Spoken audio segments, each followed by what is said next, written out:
나 가진 재물 없으나 나 남이 가진 지식 없으나 나 남에게 있는 건강 있지 않으나 나 남이 없는 것 있으니 나 남이 못 본 것을 보았고 나 남이 듣지 못한 음성 들었고 나 남이 받지 못한 사랑 받았고 나 남이 모르는 것 깨달았네.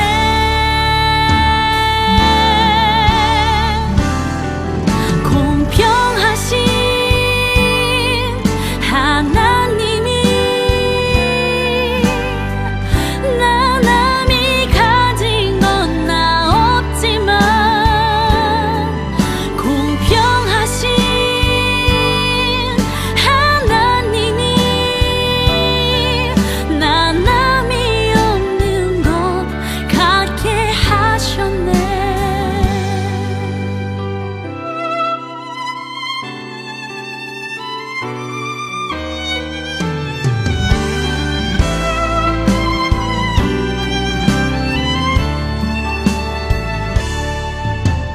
나 가진 재물 없으나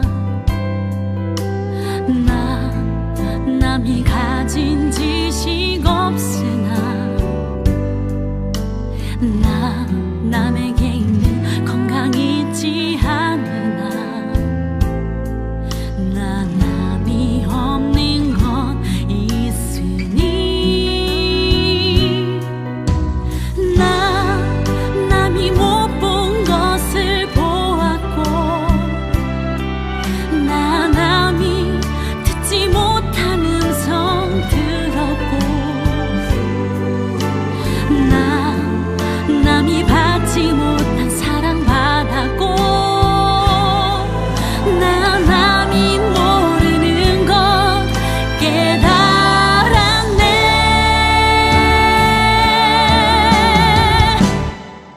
공평하신 하나님이 나 남이 가진 건 나 없지만 공평하신 하나님이 나 남이 없는 것 같게 하셨네.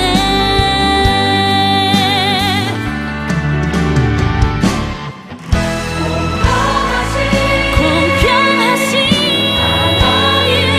하나님이 나 남이 가진 건 나 없지만 공평하신 하나님이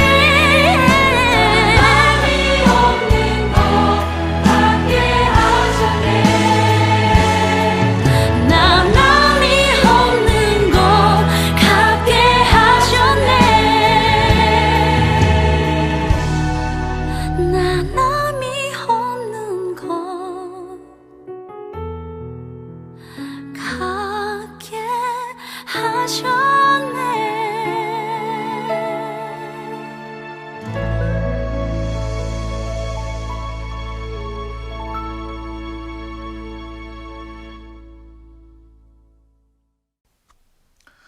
오늘 함께 볼 말씀 마태복음 4장 23절에서 25절의 말씀입니다. 마태복음 4장 23절에서 25절의 말씀을 저희가 함께 봉독하도록 하겠습니다. 마태복음 4장 23절에서 25절입니다.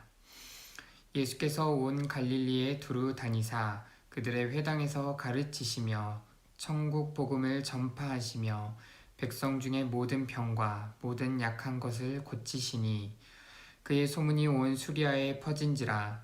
사람들이 모든 앓는 자 곧 각종 병에 걸려서 고통당하는 자 귀신 들린 자, 간질하는 자, 중풍병자들을 데려오니 그들을 고치시더라.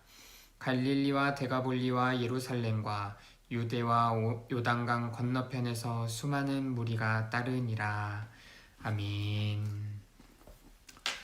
세상에는 다양한 사람들이 있죠. 그리고 그 사람들에게 또 다양하게 필요로 하는 것들이 있습니다. 하지만 이제 세상의 사람들에게 공통적으로 필요한 것이 한 가지가 있다고 한다면 바로 복음이라고 말할 수 있습니다. 하지만 사람들이 복음을 필요로 하지 않기에 또 때로는 복음을 원하지만 어떻게 해야 할지 모르기에 예수님께서는 그들을 찾아가시고 가르치시고 전하시고 그들을 고치시는 그러한 사역을 예수님께서는 이 땅 가운데 우리에게 보여주셨습니다.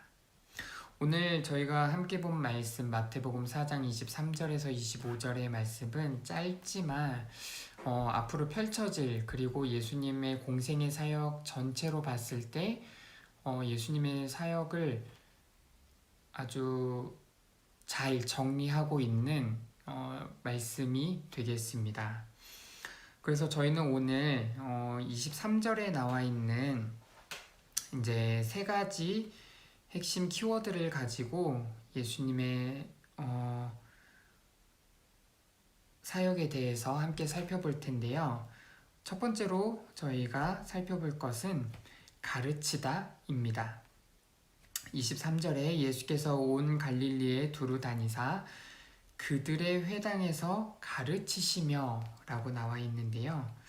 일단은 예수님이 갈릴리를 두루 다니셨다 라고 나오는데 이 갈릴리가 그냥 저희가 생각할 때는 여러분들 어느 정도 규모가 감이 안 잡히시죠? 갈릴리 지역은 약 300만 명의 사람들이 살던 아주 큰 도시였습니다.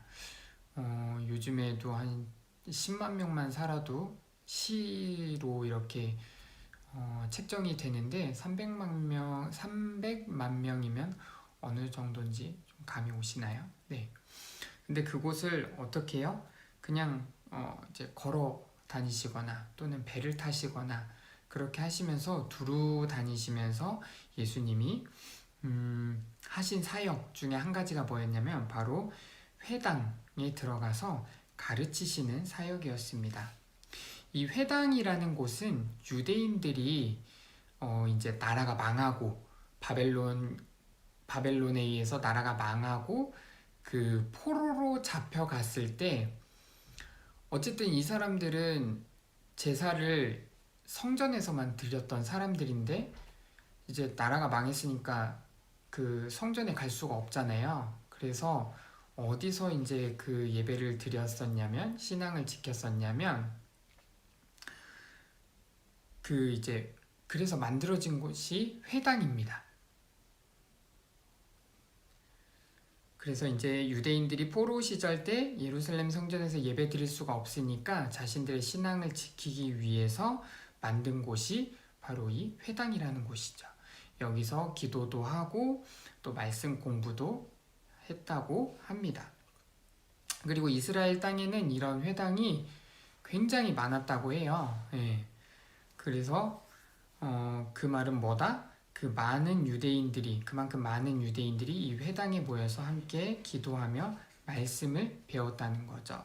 즉 많은 사람들이 말씀을 알기를 원했고 말씀을 통해 하나님의 뜻을 알기 원했다는 것입니다. 그런 사람들이 있었기 때문에 예수님은 그들을 찾아가셨고 그들에게 말씀을 가르치셨습니다. 그리고 말씀을 들은 사람들은 예수님을 따르기 시작했죠. 예수님은 꼭 회당에서만 말씀을 가르치시지는 않았어요. 산, 그런 들판, 심지어 물 위에서 그리고 길 위에서도 예수님은 말씀을 가르치셨습니다. 말씀은 사람을 살리고 힘이 넘치게 하는 능력이 있습니다. 정확히는 영혼을 살리는 것이죠. 영혼의 힘이 넘치게 하는 것입니다. 많은 사람들이 그런 이제 뭔가 그런 풍성한 삶을 산다고 할까, 뭐라고 해야 될까요? 그러니까 부족한 거 없이 살아요. 부족한 거 없이 살아요. 요즘에 이렇게 예전에 막 어르신들 얘기 들어보면은 막 하루에 막 한 끼 먹고 살고 막 옷이 없어가지고 막 무슨 막 이렇게 옷 한 벌을 막 기워가서 막 입고 살고, 또 막 뭐 특별한 날에나 이런 신발을 신어보고 막 이런 일들이 예전에는 있었다라고 이렇게 굉장히 전설처럼 내려오는데 요즘엔 그런 거 흔치 않잖아요. 그죠? 이렇게 막 차이는 있지만 대부분 사람들은 그렇게 이제 끼니 거르지 않고 옷이 그렇게 부족하지 않고 신발이나 뭐 그런 것들이 부족하지 않게 삶에도 불구하고 어때요? 대부분의 사람들이 행복하다라고 말하기보다는 행복하지 않다라고 말하는 이유가 있는데요. 근데 이제 행복하지 않다라고 대부분의 사람들이 느낀다는 거죠. 왜 그럴까 하고 봤더니 이제 많은 이제 이유들을 있겠지만 사실 그들의 영혼이 굶주려 있기 때문에, 즉 메말라 있기 때문이라는 거죠. 그들의 영혼이 깨어나고 살아있을 수 있는 방법은 오직 말씀뿐인데 이 말씀을 보지 않으니까, 이 말씀을 듣지 않으니까 어떻게 해요?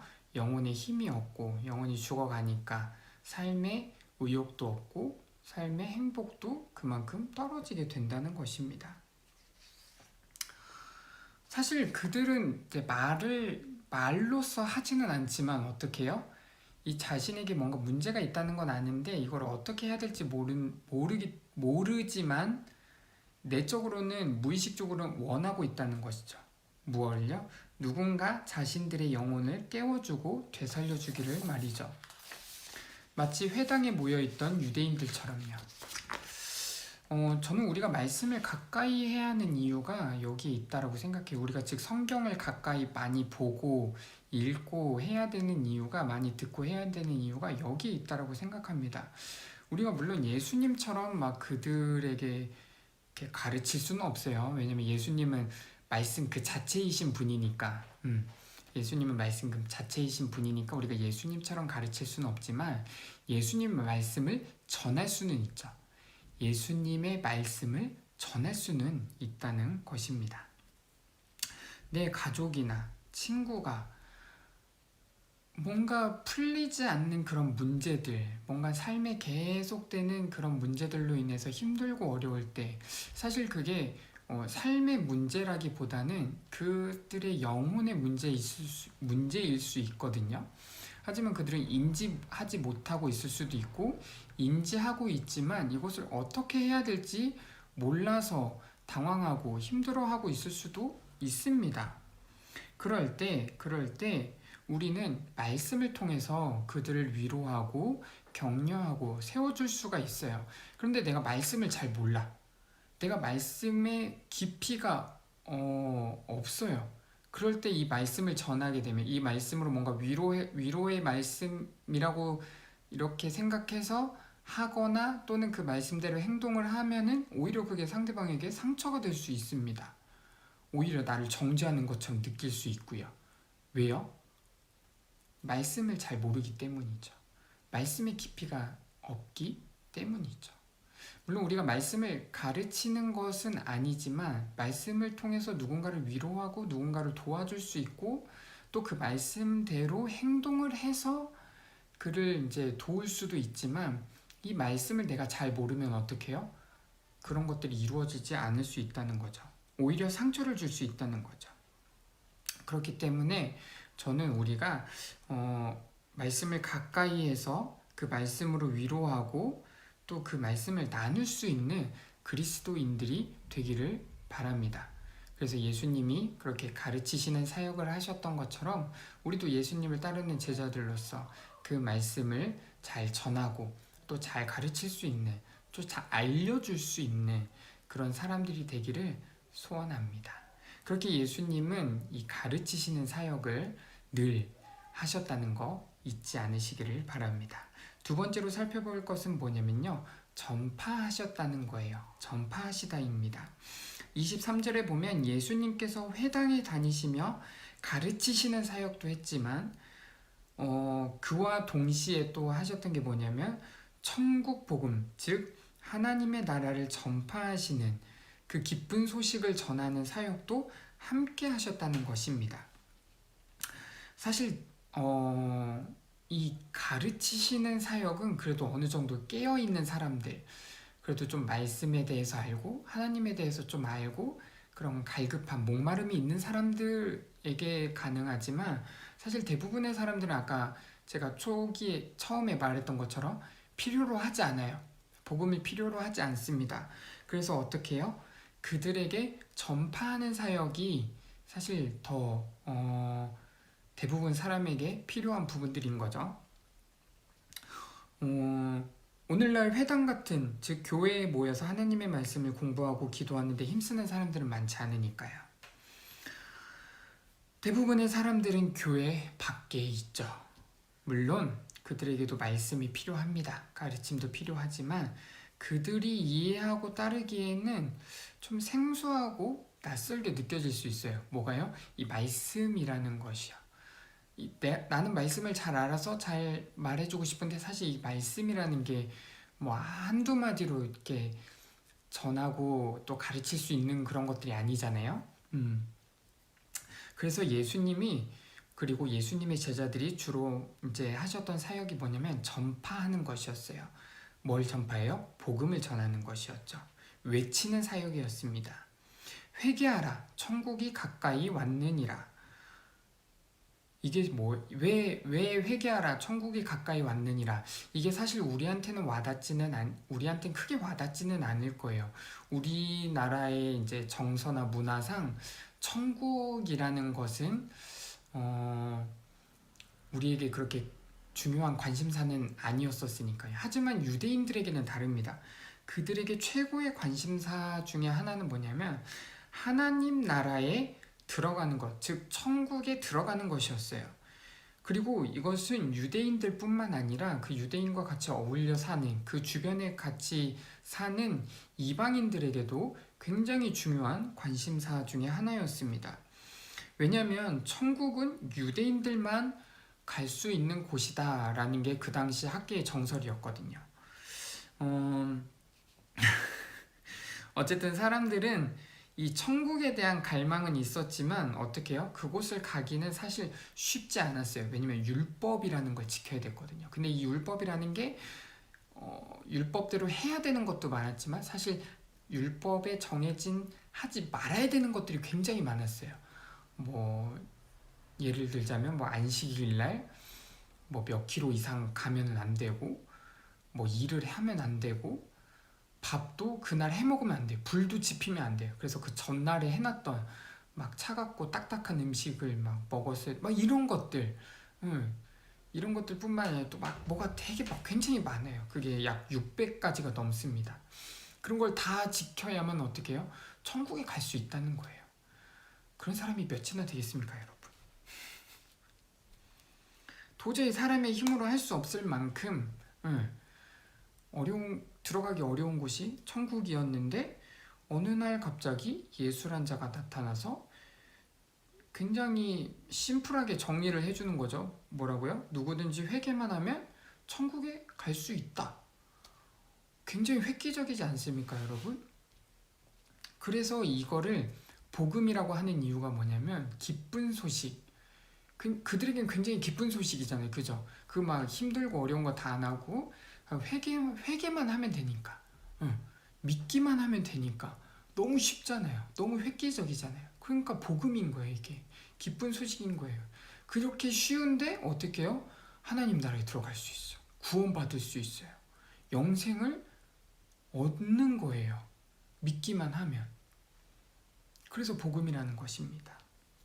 그러니까 그 소식을 들은 사람들이 어떻게 해요? 모이기 시작했고, 마침내 예수님을 만났을 때 어떻게 해요? 예수님이 알려주시죠.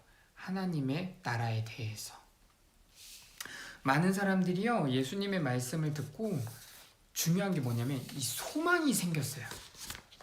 이전까지만 해도 내가 아무리 잘해도 한번 삐끗하면은 다시 이제 천국에 갈 수 있는 그런 조건들이 리셋되는 거였거든요.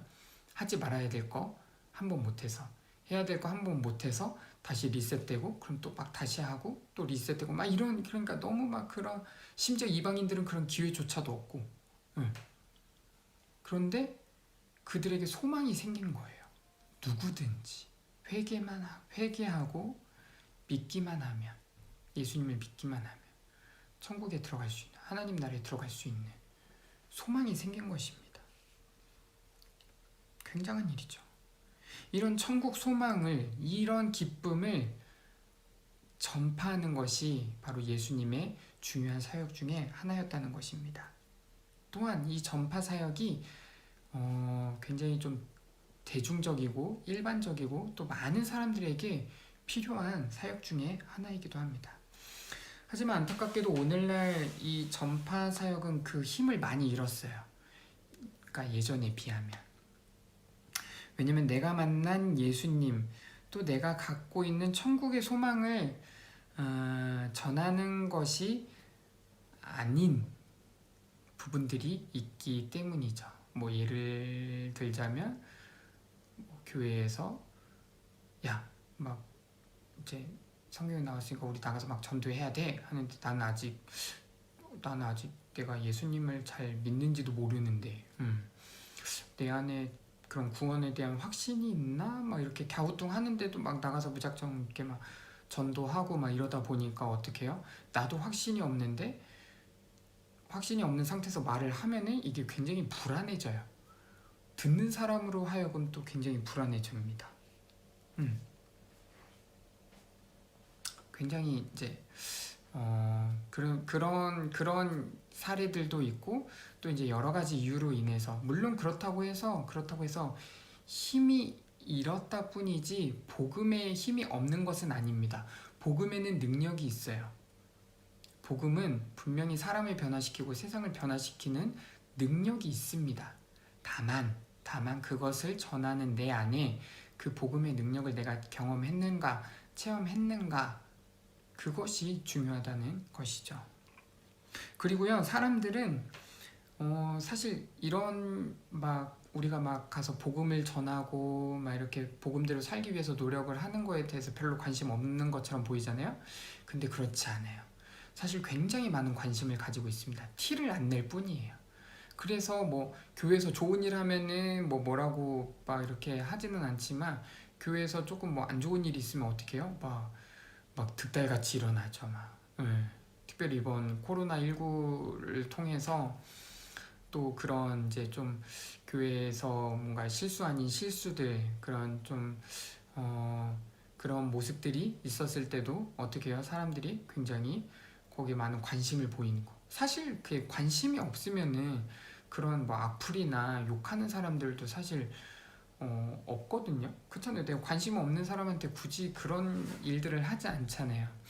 근데 사실 그거를 이제 바꿔서 생각해 보면 굉장히 교회에 관심을 가지고 있다는 것을 알 수 있는 증거이기도 합니다. 그래서 이 전파하는 사역이 굉장히 중요해요. 그들은 티를 내지 않지만 굉장히 많은 관심을 가지고 있기 때문에 이 전파 사역, 즉 복음을 전하는 것에 있어서 내가 얼마만큼 진심으로 하느냐, 내가 얼마만큼 이 마음에서 우러나와서 하느냐에 따라서 이 사역에 굉장히 많은 부분이 변화가 있습니다. 네. 그러려면 어떻게 해야 되냐? 먼저 내 안에 천국의 소망이 있어야 돼요. 그리고 그 기쁨이 있어야 됩니다. 사실 이 하나님의 나라가 가까이 왔다는 것은 이미 이 땅에 하나님의 나라가 왔다는 것이거든요. 물론 완성형은 아니에요. 완전한 하나님의 나라가 온 것은 아니지만 우리가 이 땅에 살면서 하나님의 나라를 경험할 수 있고, 하나님의 나라가 이런 곳이구나 우리가 경험할 수 있는 그 정도의 하나님의 나라는 이미 왔다는 거예요. 즉 바꿔 말하면 우리가 사는 곳이 천국이 될 수 있고, 우리가 사는 곳이 우리가 사는 우리의 그 기쁨이 천국에서 누리는 그 기쁨이 될 수 있다는 것입니다. 그러니까 우리는 내가 느껴보지 못한 거를 뻥을 전하는 게 아니고요, 내가 경험한 것을 전하는 거예요. 내가 확신하는 것을 전하는 것입니다. 내 안에 기쁨을 전하는 것이고요, 내 안에 진짜 소망을 전하는 것이에요. 그래서 복음에 힘이 있는 거예요. 다만 이 경험이 없거나 또는 좀 불확실한 경우에서 이 복음을 전하게 되면 문제가 생긴다는 거죠.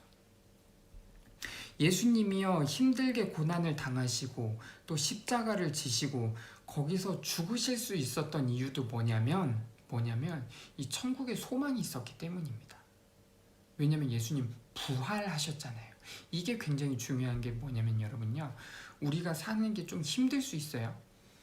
어려울 수 있습니다. 저와 여러분의 삶이 좀 힘들고 어려울 수 있어요. 근데 이거는 세상 사람들도 그래요. 세상 사람들도 힘들고 어렵게 살아요.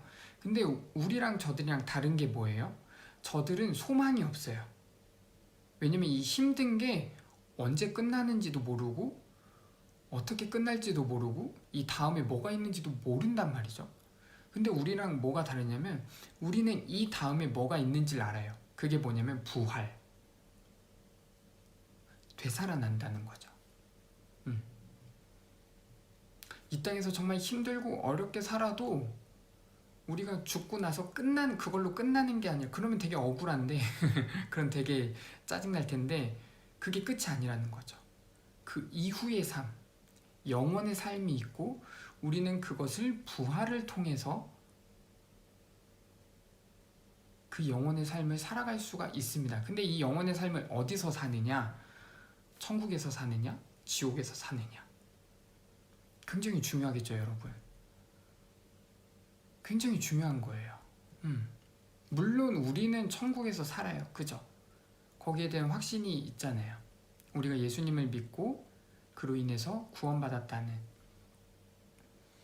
하지만 세상 사람들은 그렇게 없어요.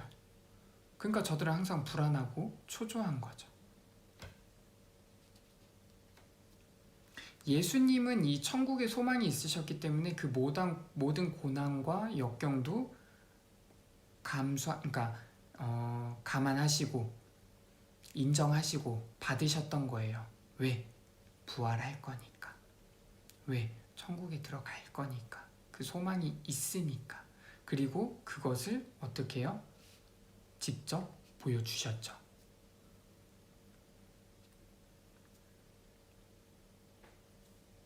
그리고 이 기쁜 소식이 우리가 이 세상을 삶는 동안에도 늘 승리할 수 있고 늘 기뻐할 수 있는 삶의 원동력이 되기 때문에 굉장히 중요한 겁니다. 그렇기 때문에 우리가 전파해야 되는 거예요.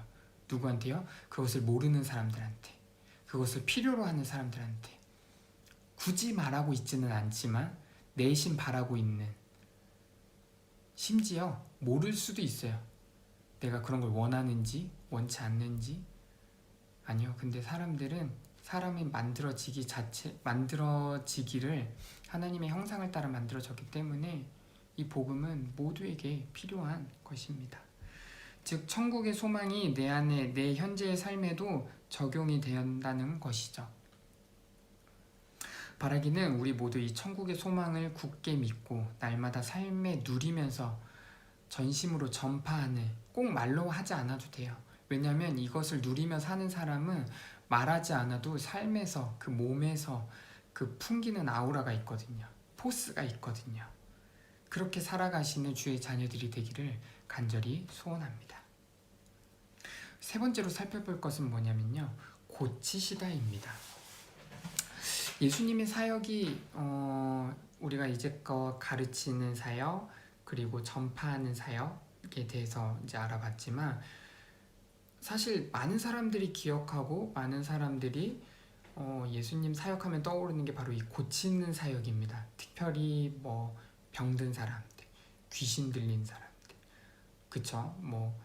이제 손이 마른 사람들, 태어날 때부터 이제 걷지 못한 사람들, 태어날 때부터 뭐 보지 못한 사람들, 이런 사람들 굉장히 많이 고치시는 그런 사역을 많이 하시는데요. 23절 후반부에 보면 백성 중에 모든 병과 모든 약한 것을 고치시니 라고 이제 나와 있는데요. 뭐예요? 모든 병과 모든 약한 것이래요. 쉽게 말하면 그냥 다 고치셨다는 거예요. 예수님은 모든 것을 고치시는 분이었습니다. 그래서 그 소문을 듣고 수리아가 어디냐면은 일전에도 말씀드렸지만 여기가 보세요.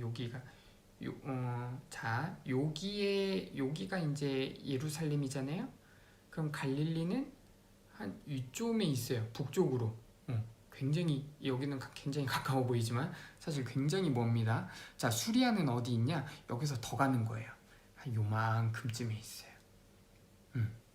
굉장히, 그러니까 쉽게 말하면 아주 먼데 요즘으로 치면은 예수님 만약에 부산에 계셨으면은 이제 막 서울 또는 이제 우리나라가 지금 남북으로 갈려 있지만 아마 평양, 뭐 개성, 막 그 넘어 막 이제 막 저기 백두산 막 그 지경부터 어떻게 해요? 왔다는 거예요. 예수님 소문을 듣고. 왜 왔어요? 모든 것을 고치신다는 그 소문을 듣고 온 거죠. 그래서 그 소문을 듣고 찾아온 사람들은 앓는 자, 각종 병에 걸린 사람, 귀신 들린 사람, 간질하는 자, 중풍병에 걸린 사람들이라고 어디 나와 있냐면 24절에 나와 있습니다. 그리고 그 사람들이 예수님을 만나서 어떻게 해요? 모두 고침받았어요. 치료되고 회복되었습니다.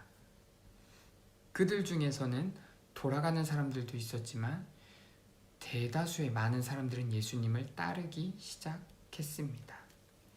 25절을 보면 갈릴리, 데가볼리, 예루살렘, 유대 등에서 따르는 무리들이 있었다라고 기록하고 있습니다. 가르치는 사역 중요합니다. 전파하는 사역 너무 중요하죠. 그와 또 동등하게 중요한 사역이 바로 이 고치는 사역입니다. 사실 이제 예수님이 그 많은 사람들을 이렇게 고치시는 배경에는 그 당시에는 의료 기술이 그렇게 발달되어 있지 않았어요. 의사도 적을 뿐더러 대부분 이제 뭐 민간요법이라든지 그런 미신과 관련된 그런 치료법들이 대부분이었기 때문에 이런 그러니까 뭐라 그럴까, 중환자들, 그런 이제 막 중풍이 뭐냐면 이렇게 몸이 막 굳는 병에 걸린 사람들, 간질은 이제 신경체계에 문제가 있는 건데 그런 사람들은 그 당시에는 고칠 수 있는 방법이 없었어요. 심지어 귀신 들린 사람을 어떻게 고칠 거예요. 그렇기 때문에 예수님들이 그들을 직접적으로 고치는 초월적인 치료를 굉장히 많이 하셨습니다. 하지만 오늘날에는 의료기술이 많이 발전이 됐죠. 그래서 많은 질병들이 이 의료기술로 고칠 수 있고 또 치료될 수 있는 그런 시대를 우리가 살아가고 있습니다. 그래서인지 몰라도 이 고치는 사역에 대해서는 사람들이 굉장히 좀 막 전설처럼 또는 그냥 그 뭐라고 할까요? 그냥 막 그쵸, 말 그대로 이제 전설, 뭐 그랬었구나, 뭐 그런 식으로 받아들이는 경우가 있는데요. 별로 이제 놀랍게 여기지 않는 거죠. 왜냐면 지금도 다 고칠 수 있는 병이라고 생각하니까요. 그래서일까 이 사역을 별로 사람들이 이제 중요하지 않게 여기는 사람들도 있지만 저는 오늘 이 시대에 이 고치는 사역이 더 필요하다라고 생각이 드는 이유가 있습니다. 몸도 몸이지만 이 마음의 병을 갖고 있는 사람들이 굉장히 많아요. 우리가 기사를 보면은 뭐 우울증으로 인한 극단적인 선택을 한다거나 뭐 분노 조절, 특히 이제 술에 취해서 막 남의 차를 때려 부신다던가 막 길 가는 사람들한테 시비를 건다던가 그런 분노 조절 같은 것들, 그런 질병도 있고 뭐 조현병이라고 하는 그런 이제 환각이나 환청이 들리는 병, 이런 정신 쪽, 즉 마음에서 나오는 병들이 이 시대에 굉장히 많습니다. 그런 것들은 사실 약으로 고치기는 쉽지 않아요. 물론 상담도 받고 약물 치료도 하면 나아지는 거지 그게 완전히 이제 치료가 되는 부분들은 아니거든요. 그리고 이제 그런 마음의 문제들, 마음의 병은 어디서 나오냐면은 이런 영혼에 건강하지 못한 부분에서 많이 발생을 하는 것을 볼 수 있습니다. 만약에 여러분 몸에 질병을 가지고 있는 그 사람은 날마다 불행할까요? 반대로 몸이 건강한 사람은 날마다 행복할까요? 이제 왜 이 말씀을 드리냐면은 우리가 건강의 정도에 따라서 행복하다 안 하다라고 이렇게 생각할 수도 있지만 사실 이 행복은 뭐예요? 내 마음에 있는 거잖아요. 그쵸? 내가 뭔가를 먹었을 때 행복감을 느낄 수도 있지만 사실 뭔가 먹지 않아도 뭔가 하지 않아도 내 안에 이 행복감이 있으면은 그 사람은 행복한 사람이잖아요. 그죠? 근데 이 행복한 것이 어디서 나올까요? 저는 그게 예수님으로부터 온다라고 생각하고 믿습니다. 왜냐면 이거는 뭐 몸이 건강하고 아니고를 떠나서 예수님이 내 안에 계시는가 아닌가에 따라서 결정되는 부분이라고 생각하기 때문입니다. 최강희라는 배우분이 있어요. 이분이 예수님을 믿기 전에는요, 술이랑 담배가 없으면은 살 수 없는 상태였다고 본인이 직접 얘기해 주신 거예요. 그렇게 얘기를 하셨어요. 그만큼 왜 그랬냐면은 우울증이 굉장히 심했다라고 하시더라고요. 그러니까 이제 근데 이제 맨날 막 술과 담배에 쪄들어서 사니까 삶이 어떻게 해요? 굉장히 망가지는 거죠. 힘들어지는 거죠. 그래서 그 이제 평소 알고 지내던 지인이 그 전에도 이제 권유를 했었대요. 교회 한번 같이 가보자고. 그래서 이제 어느 날 그냥 이제 뭐 막 너무 우울하고 막 너무 힘들고 하니까 그래 가보자 하고 이제 갔던 게 터닝 포인트가 돼서 이제 그런 신앙생활을 이제 하다가 이제 어느 순간 예수님을 이제 깊이 만나는 경험하는 그런 체험이 있고 난 후에 그 배우의 삶은 최강희 씨의 삶은 변화되게 됩니다. 그리고 송명희라는 분이 계세요. 시인이신데 이분은 태어날 때 이제 소아마비를 앓았어가지고 전신마비. 그러니까 이 외에는 움직일 수가 없는, 이 목 아래로는 움직일 수가 없는 분이기 때문에 좀 극단적인 표현이지만 스스로도 죽을 수도 없는. 자살조차도 시도할 수 없는 그런 삶을 살던 분이었습니다. 굉장히 막 항상 화가 나 있고 그 분노가 가득 차 있고 굉장히 우울하고 심지어 이제 하나님을 이제 알게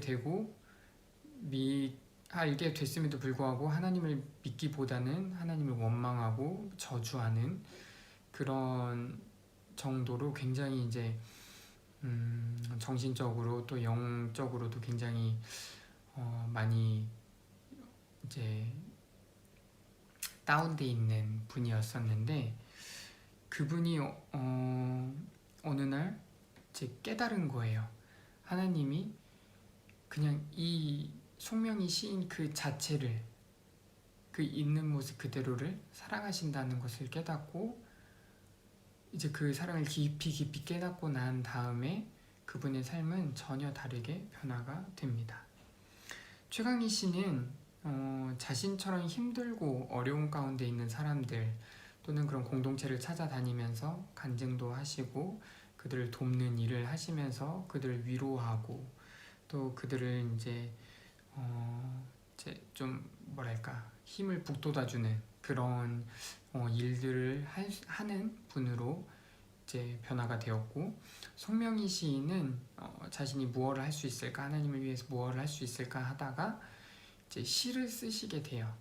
입에 이제 그 막대기를 물려주면 그걸로 이제 타자를 탁탁탁탁탁 쳐가지고 시를 쓰시는데 그게 500편이 넘습니다. 그리고 그 시들 중에 이제 찬양의 가사로 찬양으로 만들어진 시들도 있는데 그 중에 한 곡이 나 가진 재물 없으나 라는 곡입니다. 혹시 아는 친구도 있을지 모르겠는데 굉장히 유명한 곡인데요. 이제 이러한 삶의 모습들을 봤을 때 우리가 사실 생각하다 보면 왜 예수님이 그 송명희 시인을 막 그 전신마비에서 막 구해내지 않으셨을까? 막 왜 이 그 최강희 씨를 우울증에서 막 이렇게 벗어나게 한순간에 벗어나게 하지 않으셨을까? 이런 생각이 사실 사람은 하기 굉장히 쉽지만 예수님이 그들에게 집중하셨던 것은 그들의 문제는 몸에 있는 것이 아니었다는 거죠. 그들의 문제는 어디에 있었냐? 영혼에 있었던 거예요. 마음에 있었던 겁니다. 몸이 아무리 건강해져도 영혼이 건강하지 않으면 그 사람의 삶은 결국 다시 어쩌면 이전보다 더 안 좋은 상태로 돌아갈 수도 있습니다. 왜냐면 이제 삶의 작은 문제에도 쉽게 실망하고 좌절하고 자신이 불행하다라고 느끼기 때문이죠. 반면에 영혼이 건강한 사람은 내 몸의 불편함과 상관없이 늘 행복해요. 그런 이제 그리고 삶에서 다가오는 크고 작은 문제들이 그 사람에게 큰 영향을 주지 못합니다.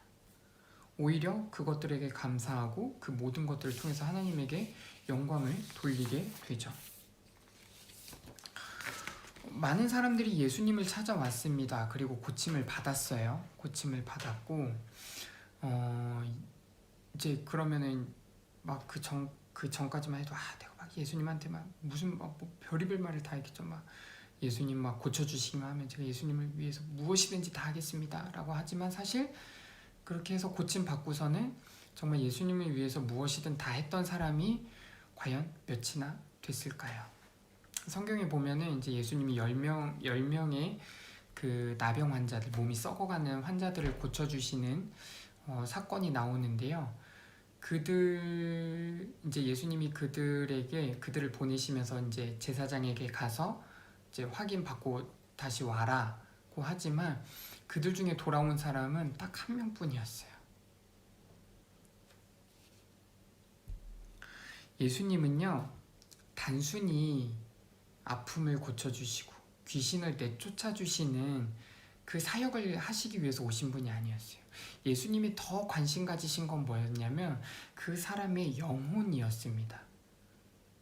그 사람의 영혼의 문제, 그 영혼을 고쳐주시는 것, 그 영혼을 구원하시는 것에 더 많은 관심과 사실 그 사역에 중점을 두셨던 것을 저희는 기억을 해야 됩니다. 오늘날 많은 사람들이요, 몸은 건강하기 때문에 자신의 영혼도 건강할 거라고 생각하는 사람들이 굉장히 많습니다. 또는 영혼이 뭐야, 영혼이 있는지 없는지 그런 것도 관심이 없는 사람들도 굉장히 많습니다. 저희도 그래요. 저희가 몸이 건강하니까 뭐 이제 아직까지 뭐 특별한 문제가 없으니까 내 영혼은 괜찮겠지라고 생각할 수 있지만 그렇지 않을 수 있습니다, 여러분. 예수님은 오늘도 우리에게 우리의 영혼에 관심을 가지시고 그 영혼을 회복시키기를 원하십니다. 어떻게요? 하나님의 형상대로, 태초의 모습대로 말이죠. 왜냐? 우리가 그렇게 회복이 돼야, 우리의 영혼이 건강한 상태가 돼야 우리도 다른 사람들을 위로하거나 도울 수 있는 그런 이제 고치는 사역의 단계로 나아갈 수 있기 때문입니다. 우리는 예수님을 따르는 그리스도인들이기 때문에 예수님이 하셨던 사역을 우리도 본받아서 해야 될 사명이 있는 존재들입니다. 그리고 우리가 조금 더 집중해야 되는 것은 뭐냐면 바로 그 한 사람의 영혼을 구원하는, 그 한 사람의 영혼을 치료하는, 그 한 사람의 영혼을 고치는 그 사역입니다. 물론 뭐 저희가 구원하고 저희가 고치고 저희가 치료하는 건 아니에요. 예수님의 복음으로 인해서 그 부활의 소망으로 인해서 그 영혼이 구원받고 고쳐지고 치료받는 것이지만 그 사용되는 통로는 바로 저와 여러분이라는 거죠. 그러려면 뭐예요? 먼저 우리의 영혼이 건강한가 우리는 점검해 보아야 합니다. 그리고 그 점검은 누구를 통해서 이루어지느냐? 바로 성령님이 우리 안에 계셔서 우리 마음을 비추시고 우리의 영혼을 비추실 때 우리는 우리의 영혼의 상태를 볼 수가 있게 됩니다. 어쩌면 오늘 저희가 나눈 것들, 가르치고 또 전파하고 고치는 이런 사역들, 뭐 천국의 소망, 뭐 말씀을 가르치는 거, 뭐 영혼을 고치는 거, 이런 게 친구들한테는 조금 낯설고 어렵게 들릴 수 있겠다는 생각은 들어요. 근데 낯설고 어렵다고 해서 모른 척하고 포기하기에는 우리 주변에 너무나도 힘들어하고 아파하는 사람들이 많지 않습니까? 여러분 주위를 한번 뭐 지금 돌아보면 그냥 다 방이겠지만 여러분 한번 곰곰이 떠올려 보세요. 여러분 가족, 여러분 친구들, 또 여러분과 뭔가 그런 학원, 또 교회, 여러분과 이렇게 관계가 연결돼 있는 그런 사람들을 떠올려 봤을 때 그들이 힘들어하고 그들이 아파하고 그들이 어려워하는 모습들이 떠올리지 않나요? 어쩌면은 그거를 내가 어찌할 바를 몰라서 외면했을 줄도 몰라요. 막 떠오르지 않는 이유는 내가 그것을 해결해 줄 수가 없거나 또는 그것이 나와 상관없는 일이라고 생각돼서 관심을 두지 않았을 수도 있습니다. 하지만 우리는 관심을 둬야 해요. 왜냐면 우리는 혼자 믿는, 혼자 구원받고 혼자 예수 믿고 그런 것이 아니기 때문이죠. 우리는 함께 가야 합니다. 예수님은 모든 사람들을 위해서 오셨습니다. 특별히 저와 여러분, 특별히 나를 위해서 오셨지만 내가 구원받았으면 이제 나를 통해서 어떻게 해요? 그것이 흘러 들어가야 돼요. 퍼져 나아가야 됩니다. 누구에게요? 가족에게로, 또는 친척들, 또는 친구들, 내가 만나는 그 모든 사람들을 통해서 그것이 흘러 들어가야 합니다. 그래서 우리가 가르쳐야 할 사명이 있고요. 그래서 우리가 전파해야 될 사명이 있는 것이고, 그리고 우리가 고치고 치료하고 위로해야 하는 사명, 즉 그 사역의 사명이 우리에게 있는 것입니다.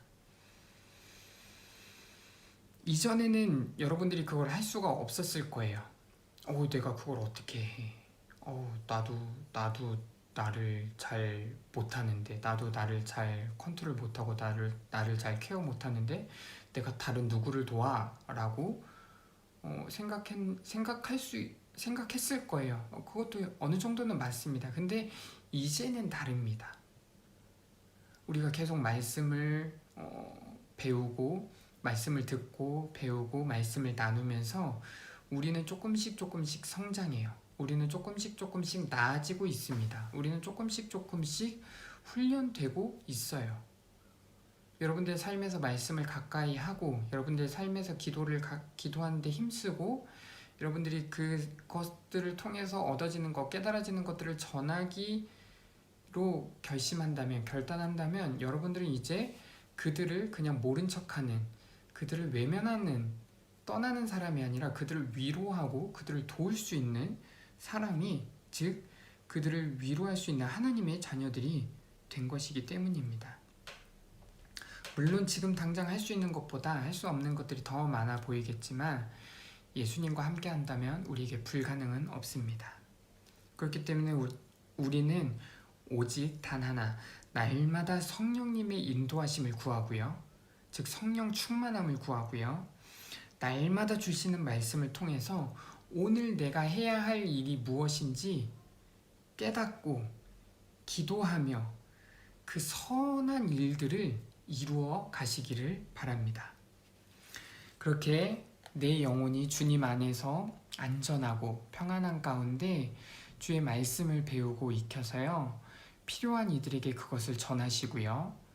또 천국의 복음의 소망을 전파하여서 선한 영향력을 끼치는 그런 주의 자녀들이 되기를 간절히 소원하고 소원합니다. 이번 한 주 동안도 그렇게 주의 자녀들로서 이 세상을 변화시키는 선한 영향력을 끼치는 그리스도인들로서 살아가는 한 주가 되기를 간절히 소망합니다. 함께 기도하겠습니다. 사랑의 하나님, 감사드립니다. 오늘 비록 짧은 말씀이지만 하나님이 이 땅 가운데 오셔서 하셨던 그 사역의 아버지 핵심을 알게 하여 주시니 감사합니다. 하나님, 저희는 어쩌면이 아니라 아직은 많이 부족합니다. 예수님처럼 말씀에 능통한 것도 아니고 천국의 소망이 분명한 것도 아니고 또 내 영혼의 상태가 건강한지 어떤 상태인지도 모르는 채로 다른 누군가를 도울 수 있을지 없을지도 모르는 아버지 그러한 상태에 머물러 있을지도 모릅니다. 하지만 주님, 저희가 이렇게 말씀을 들을 때마다 나눌 때마다 조금씩 나아지는 것을 믿습니다. 조금씩 성장하는 것을 믿습니다. 조금씩 훈련되는 것을 믿습니다. 이 조그만 것들이 작은 것들이 쌓여서 아버지 저희가 누군가에게 그 말씀으로 그 위로가 되는 말씀을 전하고 또 누군가에게는 그 천국의 소망을 전하고 또 누군가에게는 그 영혼의 위로를 할 수 있는 아버지 그러한 그리스도인으로서 그러한 사역자들로서 그러한 사명자들로서 아버지 세워져 나아가고 또 그런 것들을 감당할 수 있는 아버지 힘과 능력이 길러지고 있는 것을 믿습니다. 그렇게 날마다 저희가 하나님의 말씀을 가까이 하고 기도하는 데 힘써서 오늘 나에게 주시는 말씀을 통해서 그 내가 해야 할 일을 깨닫고 내가 어떻게 살아가야 할지 깨닫고 그 말씀대로 살아가는 주의 자녀들이 되게 하여 주시고 이번 한 주 동안도 우리가 천국의 소망을 가지고 그 기쁨으로 날마다 승리하며 살아가는 주의 자녀들이 되어서 아버지 주변에 그 선한 영향력을 끼치는 우리가 될 수 있도록 주님 인도하여 주시옵소서. 그렇게 이번 한 주 동안도 성령 충만한 가운데 날마다 성령 충만한 가운데 날마다 하나님께 영광 돌리며 찬양하며 경배하는 주의 자녀들이 되기를 간절히 바라고 간절히 소원합니다. 이 모든 거 온전히 주께 맡겨드리며 예수 그리스도의 이름으로 간절히 기도드립니다. 아멘. 이 시간 다 함께 주기도문으로 기도드리고 예배 마치겠습니다. 하늘에 계신 우리 아버지, 아버지의 이름을 거룩하게 하시며 아버지의 나라가 오게 하시며 아버지의 뜻이 하늘에서와 같이 땅에서도 이루어지게 하소서. 오늘 우리에게 일용할 양식을 주시고 우리가 우리에게 잘못한 사람을 용서하여 준 것 같이 우리의 죄를 용서하여 주시고 우리를 시험에 빠지지 않게 하시고 악에서 구하소서. 나라와 권능과 영광이 영원히 아버지의 것입니다.